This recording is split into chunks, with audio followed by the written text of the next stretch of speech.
Not good. I'm resident of Culver. Smoldering. That's my buddy Patrick McCray. That's my buddy Just Alec Gallant. disgusted. That's my buddy I'm just Daniel Culver. disgusted. And we'll have If you a own a run. pet, Jewel, if you own a pet, kill it. I am. Yeah. Friendly advice. Kill your pets. They will we- humiliate you. And we'll have a run in from Lincoln. We actually took in a stray kitten. And she's adapted very well. Good. Let's see how she adapts to a pillowcase and a ball peen hammer. I'm kidding, folks. These are the jokes. Just imagine what it's like when it gets serious. Oh my God. I don't mean that. I'm petting my cat right now with a cheese grater. No, material backstage. I'm kidding. I'm crazy about these animals. I let them run loose in my home. I mean, Got a million of they them. have free access to my home. What more do you want? These cats look better than I do if I lived on, meat flavored food pellets, but I don't. Do you have a pet lizard the person? rumors. I was about to say, what's your secret, man? Everybody else. Well, You know what? You want to know what my secret is? I'm strong enough for a man, but I'm made for a woman. Oh, good. um, And yes, and I like you too. Here's an opening question for you guys about the movie MASH. So about cats. Does this movie have is this the movie with the best cast ever? I don't remember that many of the characters who had casts, but some of them did. It's a medical drama, so some of them were in casts. I wish Lincoln had a cast right now. On his tail and his butt.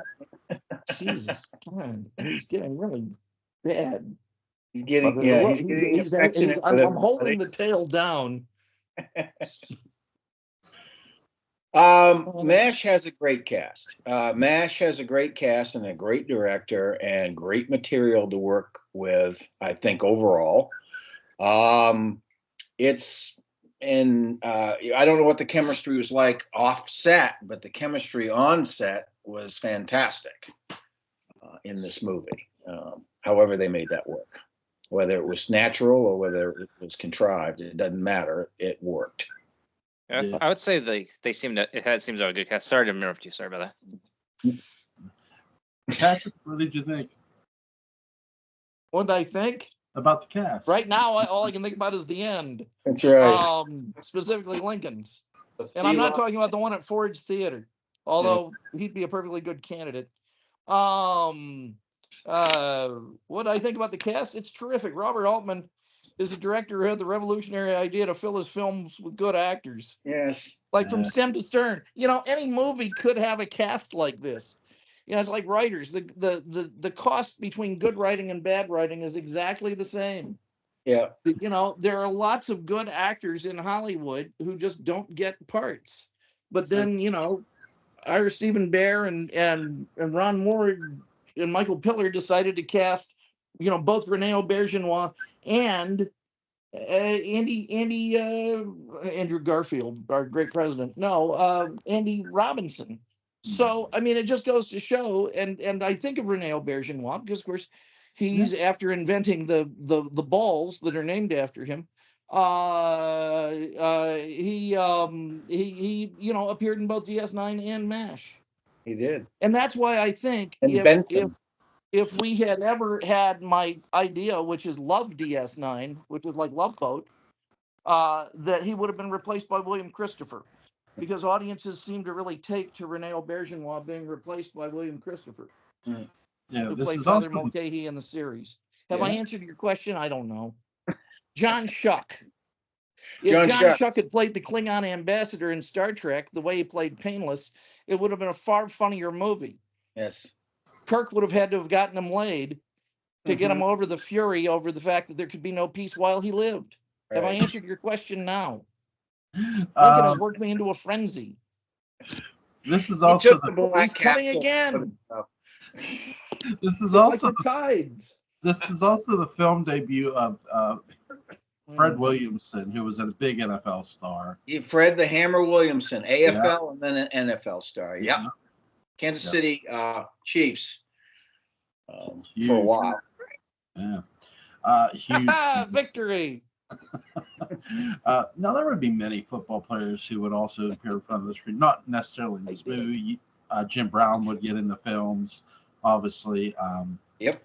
Here's a question for you guys. Who was one of your favorite NFL players to become an actor or to try his hand at it? Alex Karras. Alex Karras is, yeah, I would say he's up there. Hammer's pretty good. I mean, Hammer was in a lot of good juicy B grade films in the 70s. He also was in From Dusk Till Dawn. Oh, I got one. Bernie Casey. Absolutely. He got his bona fides actually as an actor. He really did. I mean, Gargoyles weren't the bona fides, but that was one of the things that he did everything when he first came on, and then he became a pretty good dramatic actor, particularly. So, to be honest, I'm okay. Mm-hmm. Oh, to be honest, I'm not a big NFL fan. Neither am I. I can still name a few. Yeah. What about Dick Butkus? Yeah, Butkus actually had a legit television and a little bit of film. Webster. Yep, Webster. Blue Thunder with Bubba Smith. Yes. Where they were rolling thunder, just in a boring van. Yeah. You know, I have this really bad feeling there's someone I like that it was an NFL player, but I didn't know about it, so I didn't name them. Now, this is not romantically, because that's okay here. Yes. One of my favorite athletes to become an actor, he starred in a film. Ray Allen was in a basketball movie. Huge NBA star. One of the best 3-point shooters of all time. You know what you can't stop, Jewel? The music with Bruce Jenner, athlete. Yeah. Sure. Man among men for a while. And then woman among women. Yeah, Bruce. He can do everything. Yeah, so can she. Hell of an athlete. Hell of a woman. Yeah. My friend, hell of a woman. Yeah. Serious. Go, Caitlin. Cough it up, Jewel. You love her. The hairball's coming. I'm gonna. Lincoln's over there now. Mass chaos. Oh God, he's looking at me. He's coming back.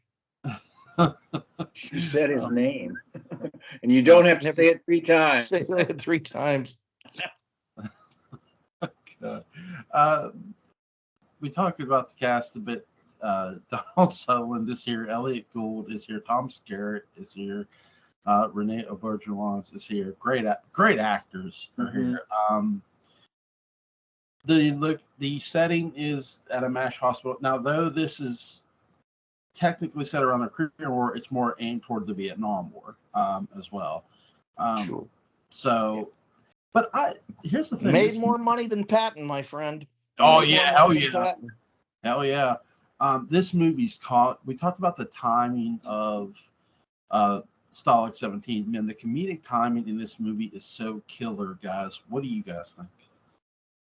Well, it's the result. Alan, you go. No, I just wanted to say that it's the opening of this film juxtaposes what is to follow. The song "Suicide is Painless" and all the choppers and all of the blood and the nurses and the doctors and everything running around. They're doing a scramble because they're getting patients coming in. That is Altman's reminder of what's really going on here in spite of all the hijinks and the humor and the craziness, which is essentially designed to keep these people as sane as they can possibly be. But then immediately it goes into this, almost vaudevillian series of practical jokes and gags and repartee and the whole thing. It's incredible. And again, Altman is really good at putting together ensemble casts, people that work well together, that have a sense of each other and a sense of timing and a sense of what the scene's about. And so, yeah, it all works great on a lot of different levels. It works great on the comedic level. It works great on the underlying psychological level of being in war, all of that stuff. So. Oh, also Robert Duvall is here as well. Yes, he is. Yeah, great actor. Daniel, what did you think of the comedic timing of MASH? Yeah, I would say, I would say they did a good job with it, Yeah. I like how they did actually. I know this isn't the comedic thing, but I do like how they actually named the actors at the end. Yeah. Mm-hmm. Well, that's a really interesting kind of fifth wall moment. Mm-hmm. We talked. I think did we talk about fifth wall with Network? I believe, yeah, we did. Yeah, I think we did. Yeah, and that's another. It's where a movie is not only breaking the fourth wall, but it's aware of itself as a movie, being trapped by the rules of movies. Back to the sort of the timing and the chaos. Altman is not a very disciplined director in some ways. And when he was on Cavett about this movie, he was talking about the fact that it became increasingly hard for him to control what was going on. And so he just started calling filming the rehearsals. And so a lot of the weird chaos that you get is a result of that. Stylistically, one of the things Altman would very quickly become known for is layering dialogue upon dialogue upon dialogue all at the same time. And it's a wonderful technique with the right actors. With the wrong actors, they're not wrong actors, but it's with actors who aren't experienced with that, it's nerve shattering. But it's really interesting because it forces you as an audience member in a very postmodern way to choose which narrative you're going to follow, to choose what you're going to value, to choose what you're going to pay attention to, because you just accept with an Altman movie after a while, you're going to miss some stuff. Mm-hmm. And you're going to have to watch it several times to get all of the layers of conversation that are going on at once. And that's like life. Yeah, it makes the sound editor and the editor in general incredibly important, as though they weren't already. But it just because certain things can be brought out more depending on how that is perceived in that process. I was just telling him earlier when you stepped out, Altman's also brilliant at putting together ensembles. Yeah, it's just absolutely brilliant casting. There are some differences, obviously, between the movie and the TV series that would later come. Different cast for the TV series, but another thing that was changed was the theme a bit. They took out the lyrics and kept the melody, which was smart. So, I'm sure Johnny Mandel had something to do with that. Mm-hmm. Potential. Well, no, actually, he wouldn't have. No, Bob Altman's kid would have gotten a residual every time that tune played, no matter what. That's correct. Yeah, that's correct. Yeah. Them getting rid of the lyrics actually explains something I read, because I remember reading that that the song you had dark lyrics, but now that you guys mentioned they removed the lyrics on the show, that explains that a little bit. Mm-hmm. Well, a little bit, yeah, and also it refers to the character of Painless committing suicide. Yeah. Oh yeah, suicide is painless. That's a partial reference to one of the things. Now, TV producers for a long time had a sleazy habit of writing lyrics to theme songs that never got sung. So they would get residuals. Gene Roddenberry, classic example. Gene's family gets half of the profits whenever the Star Trek theme is played, because he wrote lyrics to it at the last minute. However, this goes in the opposite direction. This song was originally written by Robert Altman's son, who made a lot of money off it. And so, even though the lyrics weren't, and then he took the song as it was, the incipient song, to Johnny Mandel, who turned it into what we know it as. But Altman's son was listed as one of the lyrics writers, and so Altman's son gets money every time this theme song plays, which is a lovely gift. Yeah. Not intentional, because it normally doesn't go in that direction. Right. But the end result is the same. It's a component of the song, therefore the artist who wrote it gets paid. By the way, I'm looking at that Carnaby Street sign behind you. You know what we need a sign of is Cadogan Square. Yeah. I'll look Nobody's into thought that. about that. I'll look into Make a that. hell of a T-shirt. Yeah. Uh, Contact Niall Bradford, Cadogan Square. That's right. The tight shot cinematography in the surgical room is a masterstroke of genius. What did you guys think, Alan? It was kind of Vanguard, for one thing, shooting the inside of a surgical theater like that, and also shooting it with lots of freaking blood and Yes. and so on. That was a relatively new thing to do, if not Instruments going into bodies. and all of that sort of thing, and doing it in a way it's reasonably tasteful.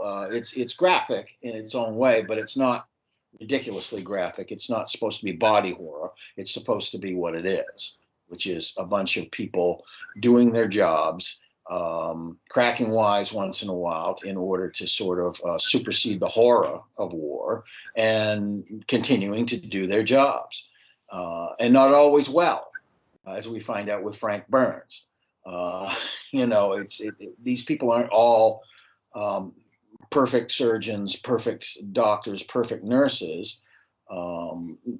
They are perfect human beings in terms of the way that they're cast and explained and revealed to the audience. Everybody is wonderful.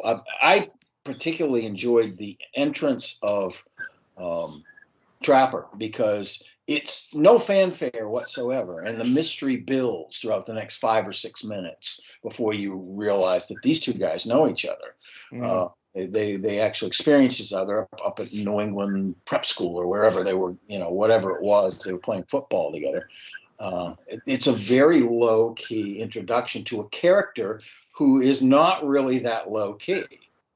No, not at all. Yeah, not at all. He has two modes: complete secrecy or explosive honesty. Yes, and his energy is in direct. I mean, his energy is simpatico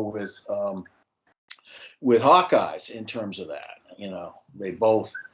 They're almost instantaneously after that first 5 minutes of tension and not knowing what's going on. Well, one of them knows what's going on, the other one doesn't.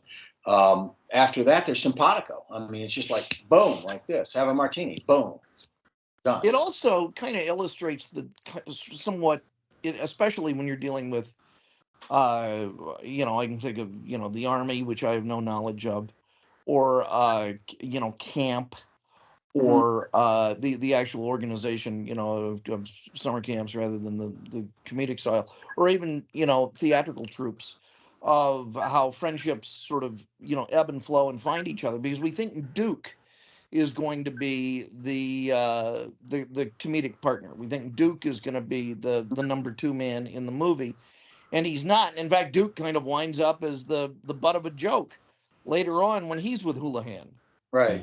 who bafflingly gets reassigned to the 4077. Yeah. One of the things I like about this movie also is its ruthless compression of time. It leaps, it forces you to, because you wonder how these relationships are forming and changing and moving, but by following the weather and how they dress against the weather, you suddenly understand, oh, this is taking place over, a year or two, with, winter coming, I think maybe twice, and, a summer ebbing and flowing and so on. And I think that's both brave of Altman. It respects the audience's intelligence. Yeah, it does. This is not a story that plays to the dumbest guy in the room. Right. And what did it do? It was a huge, huge hit with a broad audience, which just goes to show, if you treat the audience as being intelligent, they will respond that way. Never give in to, oh, the audience won't get this. Screw that. Who cares? Why am I making a show for the person who won't get it? Right. That's you might as well television, my friend. Yeah, you might as well do a dumb show. Right. When this movie first came out, I was 10 years old, We shot, I think, partially in '69 and into '70, and then it came out. My brother, my oldest brother, was 10 years older than me, was 20. He and his college friends raved about this movie on all levels, including the lowest groundling level, and all the way on up to the highest level that they could achieve at the time, being, sophomores and juniors in college. They were really impressed with its thinking man's attitude. I think, I remember that. That's something that I remember. I remember I very much wanted to go see the film and was told, no, you must wait a few years before you see this film, because I was only 10. I wouldn't have understood half of it anyway. Yeah, that's true. I would have just been, ogling the naked girl in the shower. It's like Sally Kellerman is ogleable. Yes, she certainly was. But and I would have gotten some of the sort of more scatologically, some of the rougher humor. I would have probably gotten some of that. But other than that, none of the sexual innuendo, none of that stuff would have meant anything to me. Yeah, I saw this when I was 12. I was 11, because it got re-released in '83 to coincide with the last episode of the TV show. And so there was stuff I definitely missed that was mysterious to me. Most of the stuff involving Painless I didn't get. I mean, I knew about the birds and the bees, but there was a lot of nuance in there that I just didn't understand. But again, the stuff I did understand, I delighted in. It was marvelous, and probably contributed to me flunking the 6th grade that year. Because you get all sarcastic and rebel. I mean, I was referred to as a Hawkeye figure starting years before that. Yeah. Oh wow. Probably because of my sanctimonious, long speeches about war. Yeah. The Grenada. Yeah, that's right. That was that period of time. Oh my God. Tumultuous relationship with Mike Farrell, of course. When I was in the 6th grade, was again, our controversial friendship and yeah. My favorite quote from Mike Farrell was when they were like drunk in the swamp at some point, and they were giving Winchester some crack, and Hawkeye goes, "Mademoiselle from Marmoteers," and he goes, "Oui, jamboo," instead of like that line is going, well, what? Yeah. I like how Renee's character, the priest, he's like, I can't give a man, whatever, if he's gonna commit suicide. And Hawkeye's like, no, listen, it'll be okay. It'll be okay. Yeah, it is, and it's okay for the audience at that point too. I think that's a great little scene that sort of brings the audience fully into what they suspect is going to happen, that they're going to fake this whole thing and have a ritual, and but just to make sure, here we go. I watched this right as I turned 16, and like you get because they pull a ton of hijinks before that scene ever happens, and I think you understand, like when you're watching it, because it moves even though you guys talked about a sense of time, this movie just goes. It moves quick, and it does not make apologies for doing so, and I love it for it. That's and true. Once you get to that scene, you're understanding, okay, they're going to do something here. I love the Last Supper scene. It's hilarious. It's one of the most funniest things. It's also a wonderful window into the fact that these guys actually care about each other. Yeah. This whole ritual they set up, this whole, complexity and right up to and including getting Lieutenant Dish to sort of join in on the fun, so to speak. That all was there to serve this guy. They'd already set him up as a well-endowed dentist anyway. And so it was like, the look on her face as she's leaving camp. It's like, the actress did a good job of how she's like all sitting there, like all still, and they put her in the helicopter, and as it's going up, she cracks it. She makes that smile. Yeah. It's perfect timing. Joanne Flug, and she was flame on. Joanne Flug, who was quite well known and appreciated in the 70s. She was very much of that era, and she appeared in everything from films to game shows to television series, everything you could think of. She became quite a popular entertainment. She was a co-host of Candid Camera. That's right. That's right. Where I knew her about from. that part. I know she'd been on she was on the $10,000 Pyramid. I think she may have even been on Match Game a few times. Oh yeah. Yeah. She was a very attractive woman anyway, but she was also a popular entertainment figure at that time. She was everywhere for a while.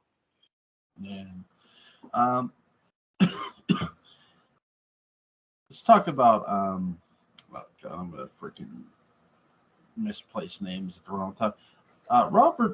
Robert Duvall's Frank Burns. Frank Burns is really, really good. Great actor, first of all, to play that character. But I just love how intense he is and how those Robert Duvall's eyes in this movie is really, really telling. He feels like he's a psychotic at times. Well, he kind of is. Yeah.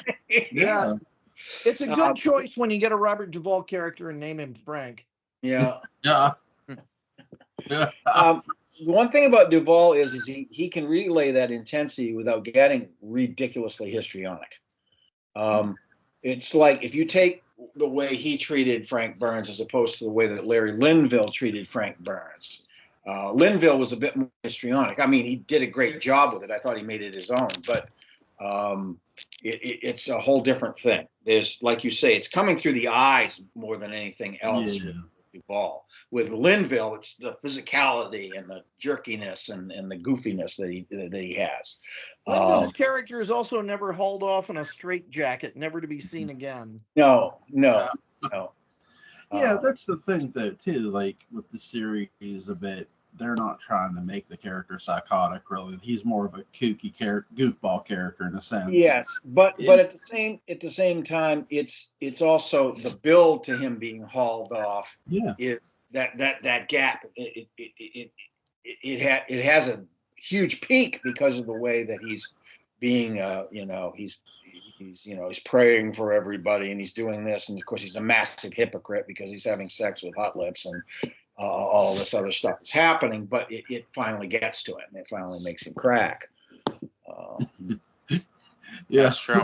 Hawkeye sitting across from him, asking him about Major Houlihan and taunting him and stuff, and then the guy in charge is asking Radar, "Oh, what's Hawkeye and Frank talking about?"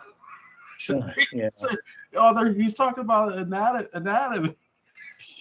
Son of a bitch. Well, I like it when Mulcahy walks in on them listening in to their little tete-a-tete session there, and he's thinking it's a radio show. The Bickersons. It's the Bickersons.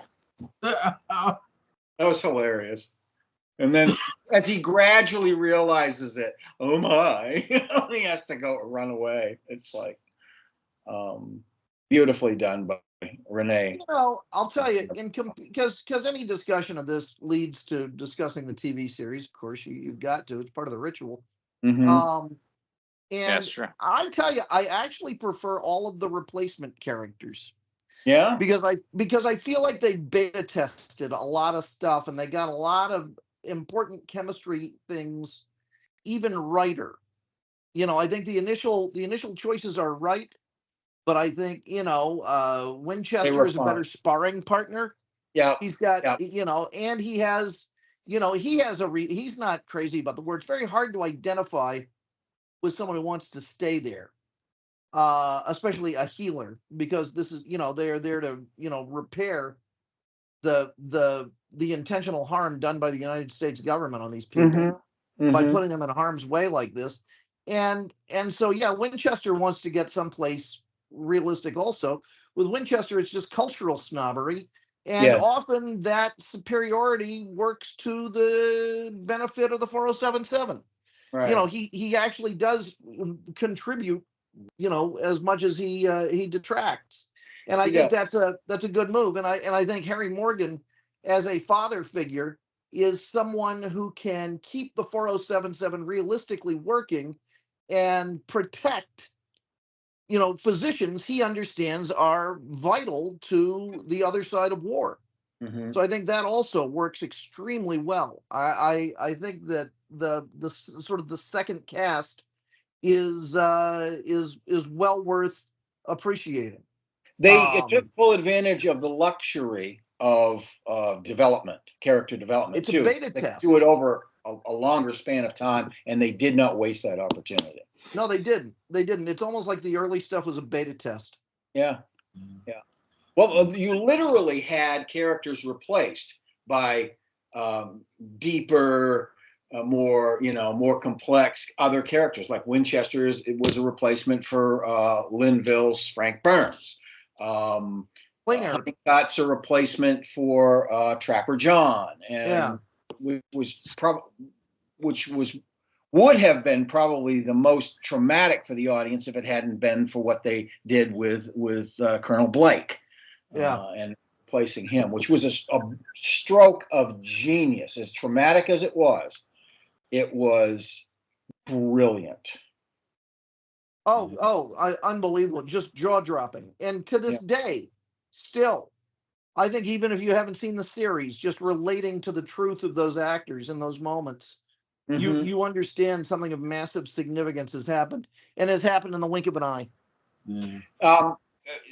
Gelbart didn't give the last pages of the script to the rest of the cast. The last scene was them in the OR and doing what they were doing, and Berghoff got the page, and he was supposed to come in and do it, and he came in and he did it, and it was brilliant, and the sound was messed up. Oh no! So they had to do it again, but the actors came through. They just it was the first time. Yeah, great series too. Yeah, I mean it certainly has stood the test of time. Continues to make new fans all the time. Yeah, that's good. Yeah. Well, yes and no. Mm-hmm. It's been a tremendous lightning rod for millennial Me Too criticism. Everything is a lightning rod for millennial Me Too. MASH has been an especially targeted whipping boy. Yeah, I don't like presentism. I can give you a treatise on presentism that will throw poop on the wall, because I don't like it. I understand people looking at things and critiquing them, and I do certainly understand that generationally we hopefully have learned, but the sort of moral and ethical abuse that people dish out from presentism is bad or worse than some of the things that they're talking about. I watched MASH with a MASH fan, being my mother. She had a huge crush on Alan Alda, and she was the one who recommended the movie to me. Mm-hmm. So, oh wow! I mean, I'm like, you sure you want? She goes, I've let you watch horror movies with nudity. You can watch MASH. It's fine. Oh, absolutely. Were you the one concerned about the nudity? Yeah. No, I just didn't know what was in it because I'd never seen the movie at the time. And it's 1970 risque. I mean, it's not right. It's really not that bad. I was just trying to pick on her, and she's like, "We just watch the movie. You'll be fine. I don't need to hold your hand anymore. You're 16." My mom's just like bitch smacking me verbally. Oh shit! But yeah, I was just trying to tease her and have some fun with her, but she wasn't having it. Yeah, the series is great. The replacements are really well cast, and they sell their ass off in the series. I think one of the biggest casting decisions had to be Major Houlihan, and they nailed that too. Because I mean, I think the actress who did it in the TV series does just as good a job as the one that did. Yeah, great. Well, she is one of the great products of the arc of development that was available to the actors and the writers over that 11-year period. She really, you talk about a character making a journey. Her character makes an enormous journey.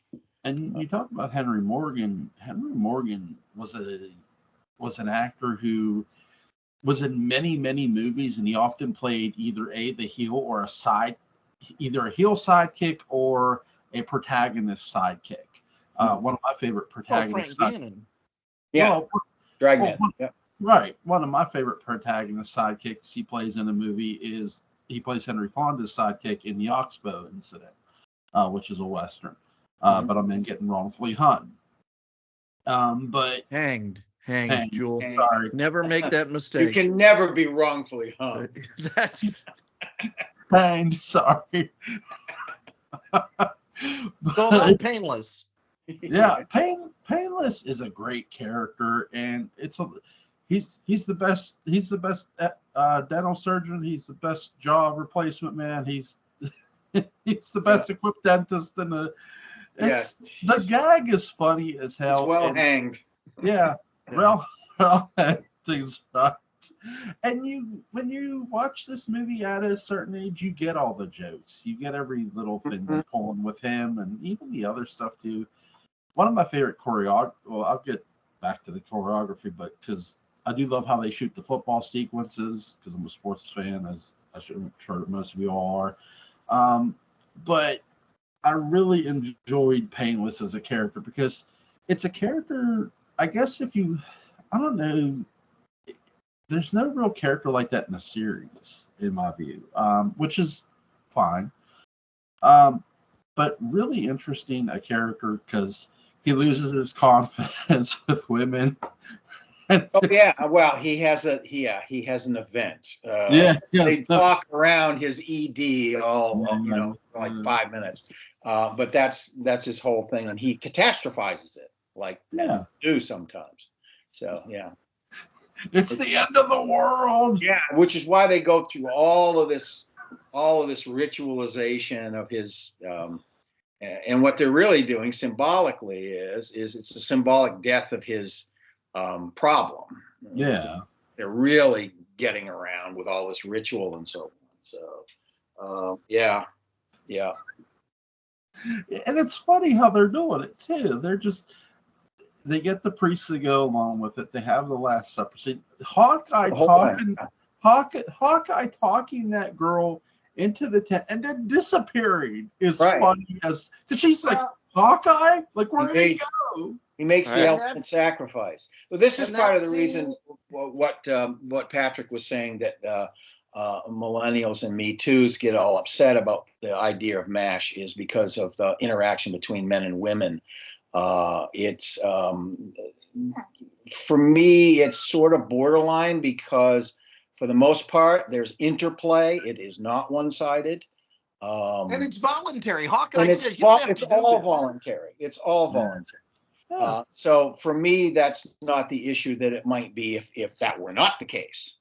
If that were not the case, and there's a lot of misogyny going on and a lot of sort of pressuring and that sort of thing, it would be a different story. But this is all voluntary interplay. These people want to have sex with each other. These people want to they want to distract from their troubles of being in the middle of a war zone, and they're willing participants in helping each other get through this. And that's one of the ways they do it, slap and tickle. I mean, that's men and women do that.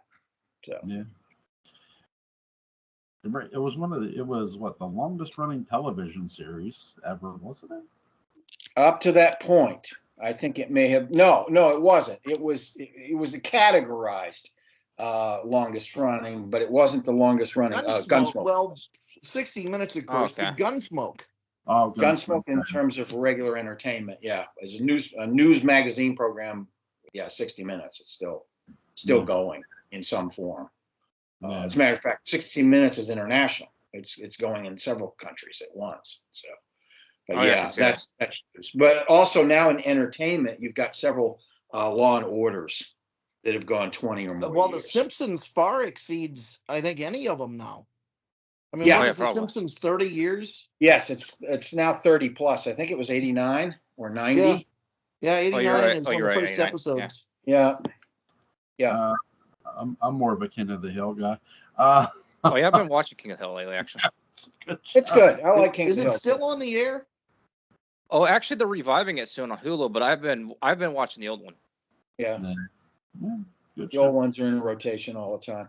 So. You know what's weird Bobby? though? I think Hulu might actually have I don't know if this is true, but I think they might have messed up the episode somewhere because there's like an episode called Luann's Saga, which is like about Luann's mom coming back. According to IMDb and Wikipedia, that's episode 5 of season 1, but on Hulu it's like it's in season 2 and it's like episode 20 or something. Oh, This is an outrage. this is an outrage. They did that to Somebody Dark call Shadows AJ when they and put it in Y-Files. syndication. Get them on this. Yeah, they had Now, two. Jewel, I'm just going to say it. You do kind of resemble a grown Bobby Hill. Yeah. Oh yeah, and that's the thing too. In the revival, Bobby's gonna be older. Yeah. So it's Played going by to be Jewel Jewel. Shane. Jewel, I'm not. I mean, Bobby's a fine. He is a stalwart, honest, forthright character to be associated with, but you do have kind of a vibe. Mm-hmm. Oh yeah, there's actually a fan theory that that Bobby is Bill's son. I don't believe it because it's like I don't believe Peggy would cheat on Hank. That might be going too many layers deep. Yeah. For that show, that particular show. He resembles Hank too much. Mhm. And then he looks like Cotton too. Yeah. He looks like a what? A Cotton. That's Hank's dad's name. Okay. Okay. Oh, yeah, That you was didn't know that? highlighted a little Yeah. bit. Do you think he was having some like slur or something? He was going, No. here's a cotton. Oh my god. You know what Favorite scene in MASH the movie? Well, I'm gonna go with the the one where Painless is in the coffin. Absolutely. That whole ritual. Yeah. Yeah. Anything but the football scene. That's the one part of the movie I don't really care about is the football scene. Oh, that's what I thought too. I thought it like sequence. Okay. Yeah. Oh, that's I what I like the thought too. I Tokyo thought. sequence. Okay. Oh, sorry. Okay. Yeah. No. Oh, yeah. Do your Painless thing. Oh, it's actually I felt the same way about the football scene too. I thought it felt a little out of place. Well, that's what we're talking about. Yeah. I'm saying I like the Tokyo sequence. You like? No, I do. That's my favorite. That's all I'm trying to say. Is that's my favorite okay. scene in the movie. Okay. That's it. I got you. Oh, no, that's fine. I was just saying, yeah, like And Lincoln agrees. He's back. There are some good gags in the football sequence where they're like drugging the yeah. and stuff. It's funny, but one of my favorite scenes, I've got a couple, but where who is it is taking the umbrella and he's like poking it at the nurse is funny. Yeah. So, come on, like, and how they photography the guy in the room sleeping with the Japanese woman is hilarious. It's like Jesus Christ. But my favorite No, Jesus Christ was never portrayed that way. No. So. That would have been a cancel. My favorite Somebody. scene. My favorite scene in this movie, oddly enough, is the beginning and end of the movie where they steal the Jeep, because it's so funny as an opening gag and a closing gag, and they read the cast. It's one of the best opening and endings to a movie. It's strong. It is very strong. Well, and there's that cinematic element, several times, Sans Iwo Jima, he's announcing casts of movies. Yeah. Yeah. That's, by the way, there were two people that were retained for the television series. One of them was the intercom announcer, and the other one was Gary Berghoff. Yeah, radar. Probably because he was the most brilliant at talking over. He was amazing at doing that. And of course, that's a quality that Radar has to have. Yeah. He anticipates everybody's needs before they even complete the thought. So, I mean, and he's different in the series, though. He's a bit different in the series. Again, he's more layered in the series, and I think he's a little bit more sensitive in the series. They eventually, in the first season, not so much, but as it goes on, they really zero in on the childlike energy of the character. Yeah, his teddy bear and all that thing. Which the teddy bear is in the Smithsonian, I believe, along with some other stuff. Yeah. For a while, the Smithsonian had a much larger swamp display. Yeah. Millennials can get over their hatred of MASH, but maybe that's what I say. Get over it. It's a movie. Actually, Jewel, what year were you born? 82. Okay, I think you just Jewel, missed you're a being millennial. I like it though. Okay, yeah, he is. Yeah, I am too. I was born in '92. Yeah, I know I look younger than I am. It's generations aren't all monolithic. There are certain monolithic things, majority things that certain generations hold, but they're not monolithic by any means. So don't worry, Jules. You're safe. Well, I had an advantage. I had an advantage. I had a mother who owned a video store, and she didn't give a shit what I watched. Right. Oh yeah. That's how you become film literate. You're right. Having somebody that allows you. Alan, you and I, you slip in. You slip in as X, don't you? No, I slip in as baby boomer. As baby boomer? Okay. Born in 60. Oh, really? X starts in 64, 65. Oh, all right. Yeah, so I'm right in the middle of X. Yeah. I have a lot of X friends. This film's That's a 10. my own behavior. It's my own problem. This film's a 10, straight up. Oh, easy. Oh, yeah. And the series is too. The series holds its own in every way to the movie. Is this a series on any streaming services? Not sure. Oh, it's got to be. Yeah, I'll look on my watch. I think it is somewhere. It's got. I do know. I think they do play it on TV. Probably on FX. Oh yeah. Probably FX. Find out. Check Disney.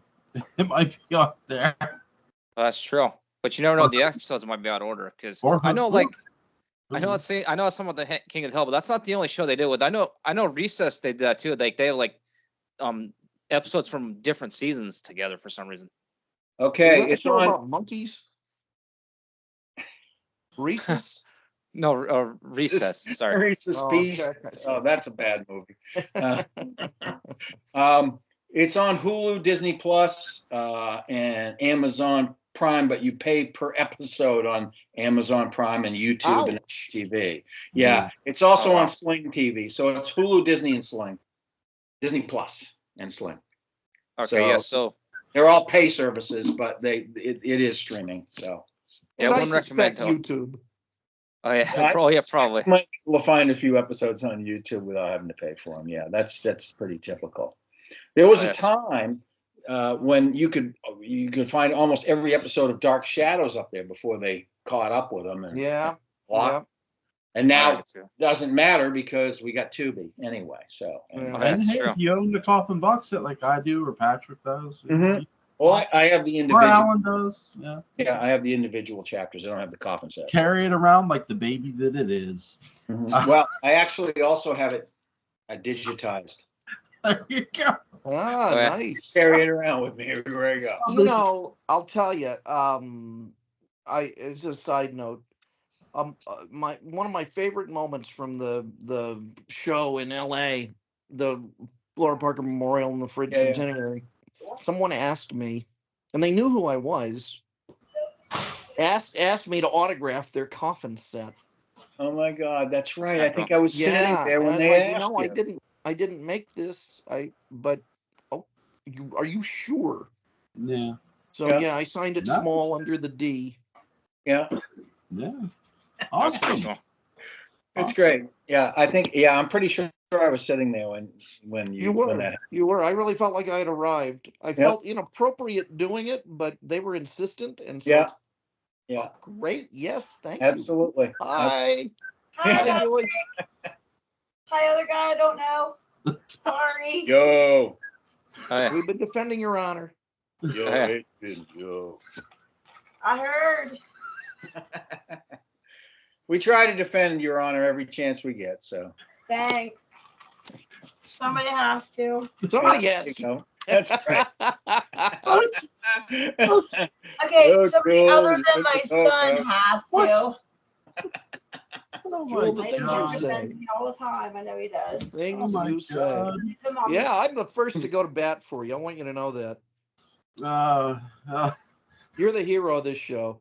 That's All right. right. oh my I'm god. gonna go get ready for bed because today has been very people-y, and Yeah. I'm done with people. Yeah, People are just got off draining, work. aren't they? Though. She just got off work. So. Has You she know what seen Demo is? Mashmore? Have you ever seen MASH, the movie, hon?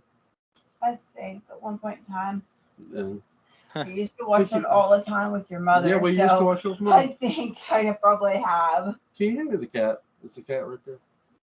My the brother cat- actually saw it as part of a double feature at a drive-in.